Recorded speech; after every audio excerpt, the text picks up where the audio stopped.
자, 유신고등학교 1학년 1학기 2차 지필평가 역사 1번 문제와 그리고 3번 문제 한번 피드백해보는 시간 가져보겠습니다.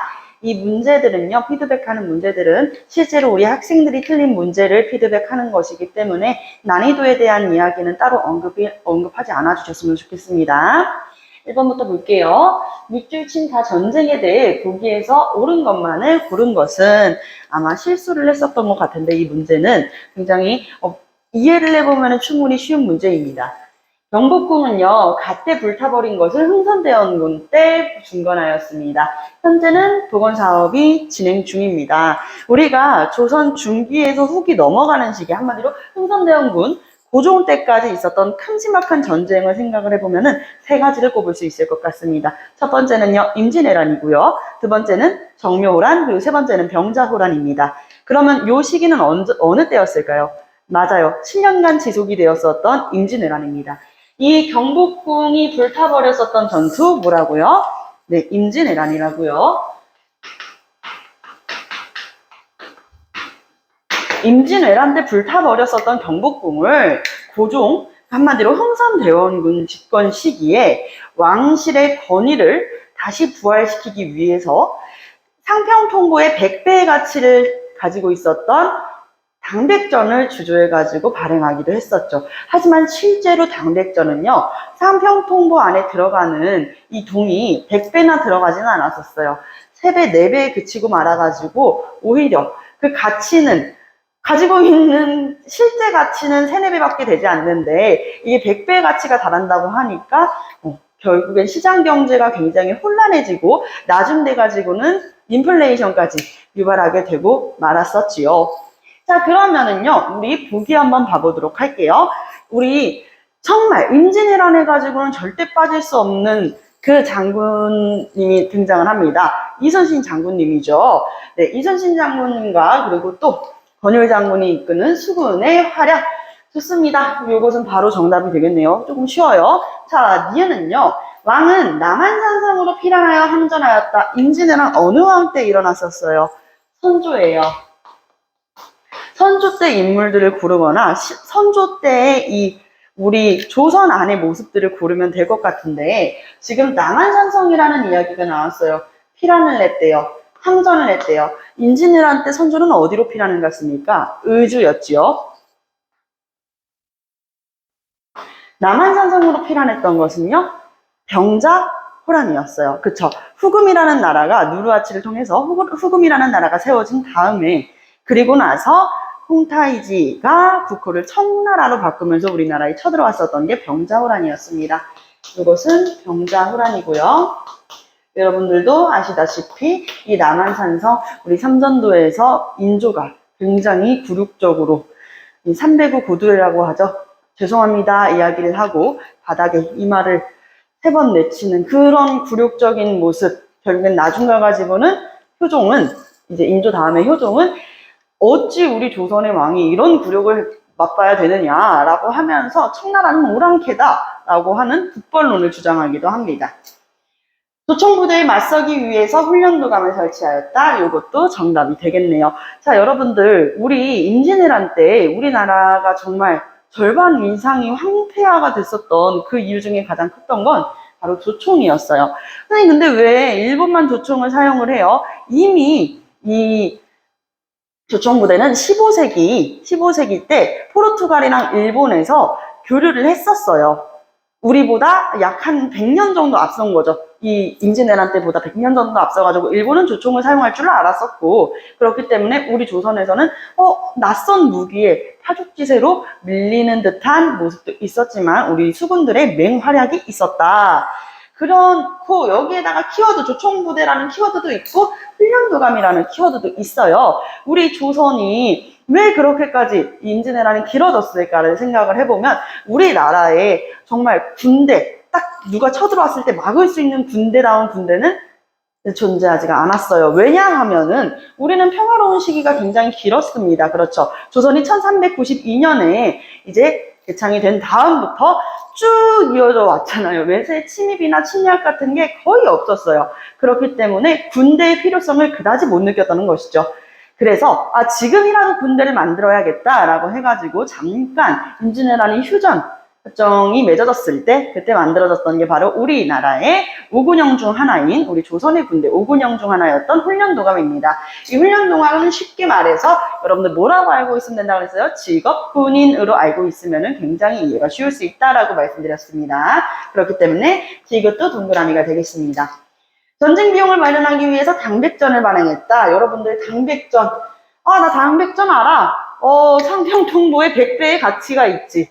해가지고 그냥 바로 누른 것은 아닐지 조금 우려되네요. 아닙니다. 아까 말씀드렸다시피 임진왜란 때 당백전이 발행된 게 아니고요. 나중에 고종 때 흥선대원군이 왕실의 권위, 그동안 산정에 물란 얘들아 생각해봐. 우리 이제 순조 때부터 헌종 때 그리고 철종 때까지 실제로 왕실의 권위가 강했습니까? 아니요, 그렇지 않았죠. 안동김씨와 풍양조씨가 계속 서로 앞다투어가지고 무엇을 했어? 세도 정치를 했었잖아요. 그렇죠? 그렇기 때문에 왕실의 권위는 바닥을 치고 있었다고요. 그렇기 때문에 이 왕실의 권위를 다시 살리고자 이제 누구니까? 고종 그리고 그의 아버지 흥선대원군이니까 이대로는 안 되겠다. 왕실의 권위를 살리자. 그러려면 어떻게 해야 된다? 임진왜란 때 불타버린 경복궁을 중건해야 된다라고 하면서 중건하기 위한 비용을 마련하기 위해서 당백전을 발행했던 것이기 때문에 이것은 X가 되겠습니다. 그리고 이 당백전은요, 여러분들이 기억을 잘 해놓으시면 좋은 게 당백전 하면 여러분들 딱 생각나는 게 인플레이션이요 라고 얘기를 해요. 맞죠? 근데 인플레이션만 기억을 하지 말아줬으면 좋겠어. 이 인플레이션이 나중 가가지고 이 흥선대원군의 업적으로 어떻게 남게 되는지 여러분들 1차 가보개혁을 생각해보면 1차 가보개혁, 1차 김홍직 내각으로 흥선대원군까지 있었잖아요. 그쵸? 일본의 압박으로 이 흥선대원군이 1차 가보개혁 때 했었던 게 뭐였죠? 은본위제였어요. 은본위제. 일단 재정을 일원화했었죠. 그렇지? 호조가 탁지 아문이 되면서 재정이 일원화가 되고, 그리고 또 은본위제. 이 은본위제는 뭐야? 화폐, 세금을 거두는 것을 어느 정도 화폐로 정해놓는단 말이야. 근데 이 은본위제는 어떻게 생각을 해보면 되냐면, 나라 안에 있는 세금 있죠. 나라 안에 있는 은 있죠. 나라가 소유하고 있는 은의 가치만큼 화폐를 발행하는 거예요. 한마디로 인플레이션을 방지하기 위해서, 예방하기 위해서 은본위제를 만들었다는 것이지. 이 당백전 여러분들도 알다시피 흥선대원군이 삼정의 문란을 바로잡으면서 엄청난 인기를 얻기도 했었지만 경복궁 중건 때문에 노동력도 너무 많이 착취를 했었고 이 당백전을 통해 가지고 인플레이션을 야기하면서 사람들이 이 흥선대원군에 대한 지지가 굉장히 바닥을 치게 되고, 나중 가가지고는 이항로의 제자였던 최익현이 상소까지 올리게 되죠. 이항, 흥선대원군은 내려와야 된다. 이렇게 상소까지 올리게 되죠. 그렇기 때문에 이항은 흥선대원군을 한 번 더 배운 거야. 이렇게는 더 이상 안 되겠다. 라는 생각. 인플레이션을 방지할 수 있는 대안책을 마련해야겠다. 정답, 네, 아까 말씀드렸다시피 기억과 디귿. 역사는 한 가지의 흐름입니다. 우리가 실제로 일어났던 사건을 배우고 실제로 있었던 사건들, 사례들을 보면서 우리는 뭐 하는 거야? 학습을 하는 거예요. 이걸 단순하게 암기한다 생각하지 마시고 학습을 하면서 이해를 하면은 더욱 쉽습니다. 막 그렇게 외우려고 달달달 하지 않으셔도 돼요. 1번은 이렇게 맞춰보고 3번으로 한번 넘어가 볼게요. 네, 이제 3번입니다.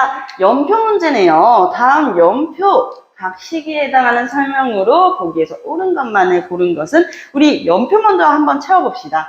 강해군 즉위래요. 강해군 전의 왕은 누구였었죠? 아까 있습니다. 선조였어요. 선조 때는 큰 일이 있었습니다. 무슨 일이 있었죠? 임진왜란이 있었어요. 나라가 망할 뻔한 위기를 극복해냈기 때문에 종자가 아닌 조자라는 묘호가 주어졌었습니다. 그 다음은 인조죠. 인조는 나라가 망할 뻔한 두 번의 위기를 극복을 했어요. 정묘란, 병자호란입니다. 자, 그리고 나서 예송논쟁이 있었고 경신왕국이 있었다. 서인과 그리고 누구? 그렇죠. 서인과 남인이 첨예하게 대립했었던 예송과 경신한국이에요. 경신한국이 처음 일어났던 한국이었죠. 나라의 정세가 바뀐다는 건데 경신 다음에 기사한국이었습니다. 기사한국 다음에는 갑술한국이었었죠. 이 세 가지의 한국은요. 다 같은 시기, 같은 왕 때 일어납니다. 어느 왕이었을까요? 맞아요. 숙종이에요. 그래서 경신왕국 시기로는 숙종 때다라는 거, 마지막 왕까지가 이제 숙종 때라는 거 충분히 유추해 볼 수가 있는 거야. 그럼 우리는 선조 때부터 숙종 사이에 일어났었던 일만 차례대로 정리해가지고 풀면은 좋을 것 같아요. 조선 중화주의 관념이 퍼졌다라고 나와 있네요. 가시기는 언제 때야? 선조 때야, 선조. 선조부터 강희군 즉위하기 때까지 조선 중화주의예요. 자, 조선 중화주의라고 하면은 일단 조선 중화주의가 왜 나왔는지 알아야겠지. 여러분들 중에 중화주의가 모르는 사람은 없습니다. 중국이 세계의 중심이라고 하는 게 중화주의라는 건 알고 계시죠? 근데 앞에 약간 낯선 게 붙었어. 왜 조선이 붙었냐? 이거는 새로운 나라가 등장하면서 그랬었어요. 여러분들 지금 보면은 우리나라 위로, 머리 위로 명나라라는, 청나라라는 나라가 생겼었지요. 이 청나라, 원래는 누르하치가 후금이라는 나라를 세운 다음에 홍타이지가 국호를 청이라고 바꿨어요. 여기는 한족의 나라입니까? 아닙니다. 여진족의 나라입니다. 그래서 금나라의 후예다라고 해가지고 후금이라는 나라를 세웠던 거야. 자, 청나라, 여기 중국의 땅에는 어떤 나라가 있어요? 명나라가 있어요. 그리고 우리는 조선입니다. 우리 조선은요, 처음에 1392년에 개창됐을 때부터 명나라를 큰 나라, 이성계가 요동정벌에 왜 반대했는데 작은 나라는 큰 나라를 칠 수 없다, 사불가론을 얘기했었잖아요. 그러면서 우리 명과는 4대 관계를 맺어 왔었어요. 그렇죠? 우리 조선의 외교가 그랬었어요. 실제로 명과 4대 관계를 맺었다. 조금과 책봉의 관계였었다. 이건 비단 우리나라만 그랬던 게 아니에요. 요거 수원여고 문제에서도 말씀드렸다시피 베트남도 마찬가지였고요. 이때 당시에 명나라가 정말 강력한 힘을 이 동아시아 유역에 행사를 하고 있었던 시기입니다. 근데 이 명나라가 힘이 점점 약해져. 그 시작은 일단은 임진왜란으로 우리가 생각을 하고 있죠. 임진왜란 때 우리한테 40만 대군을 이제 지원을 해주고 나중에 이 여진, 후금이라는 나라와 청이하게 대립을 하게 되니까 안 그래도 지금 군사가 굉장히 모자란데 조선아 우리한테 군대 좀 보내줘. 이게 이제 우리가 배우고 있는 역사상의 흐름이었잖아. 그치? 그러다가 이 청나라, 여진은 너무나 강해지고 있는 거야. 쭉쭉쭉쭉쭉 더 강해지는 거야. 그러면서 청나라가 세상의 중심은 우리야. 몽골도 그리고 이 한족의 나라 명나라에게도 영향을 행사하는 우리가 제일 강해라고 이야기를 하니 조선 입장에서는 혼란스럽죠. 당연히 명나라가 세계의 중심, 중화사상일 텐데 이 청나라는 뭐야? 그러면서 청은 오랑캐야. 청은 오랑캐고 우리는 이 오랑캐를 구분하는 중화와 오랑캐를 구분하는 화해관이라는 사상이 계속 조선이 중화다라는 인식이 알려지게 되는 거죠. 이것을 주장했던 대표적인 인물로는 송시열이라는 인물이 있습니다. 이 송시열은요 효종 때예요. 효종. 여러분들 인조 다음 왕이 누구였죠? 맞아요. 효종이에요. 효종은 뭘 하자고 얘기를 해? 인조가 관정에 오른 다음에 두 가지의 호란을 겪었었다 그랬지? 정묘호란과 병자호란이야. 정묘호란은 후금 때, 그리고 병자호란 때는 이 청나라, 홍타이지가 들어왔었다고 이야기를 했잖아요. 국호를 바꾸고 나서 한층 더 무서워져서 들어왔었던 거야. 그러니까, 우리도 이제 슬슬 무섭죠. 그럼에도 불구하고 인조가 결국에는 청나라한테 굴욕적인 항복을 하게 됐을 때, 아니, 우리 조선의 왕이 청나라한테 가가지고 청나라 황제한테 죄송합니다? 이게 말이 되나? 아니, 절대 청나라는 오랑캐야. 라는 주장을 하게 돼요. 그러면서 이제 효종이 즉위한 뒤에 자신의 정치적인 견해를 담은 상소문을 올렸었어요. 이 상소문에는 두 가지 내용이 들어가는데, 좀 어려운 얘기예요.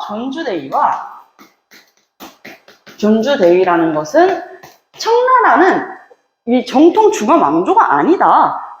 우리가 조선이 중화다라는 인식 안에 들어가 있는 내용이기도 한데 청나라가 오랑캐라는 것을 분명하게 밝혀야 된다라는 내용이 존주대위였고요.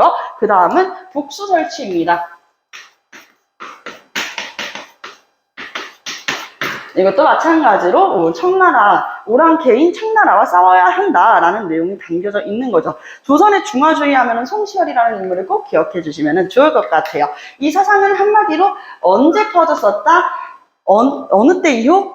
병자호란 이후예요. 병자호란 이후. 그러려면 적어도 요 시기도, 그렇죠. 요 시기라고 봅시다. 가시기에 들어가야 되기 때문에 요것은 X예요. 자, 대동법을 처음으로 실시하였다. 대동법을 처음으로 실시한 왕, 교과서를 통해서 어떤 왕이라고 배우십니까? 바로 나오셔야죠. 그렇죠? 광해군입니다. 근데 그 딱 시기가 맞아요. 광해군이 즉위하고 나서 인조 반정 때까지. 그러면은 나시기가 맞구나. 광해군이 대동법을 처음으로 실시하였다라고 교과서에 나와 있어요. 교과서에 나와 있어요. 자, 서인이 집권하고 남인이 참여하였다.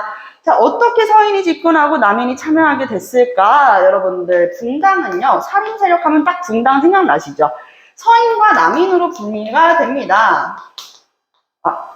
죄송해요. 서인과 남인이 아니라 동인과 서인으로 구분이 되죠. 근데 이 이조 전랑의 자리를 두고 결국엔 동인과 서인으로 나뉘어졌을 때 동인은요 또 한 번 나뉘어지게 돼요. 북인과 남인으로.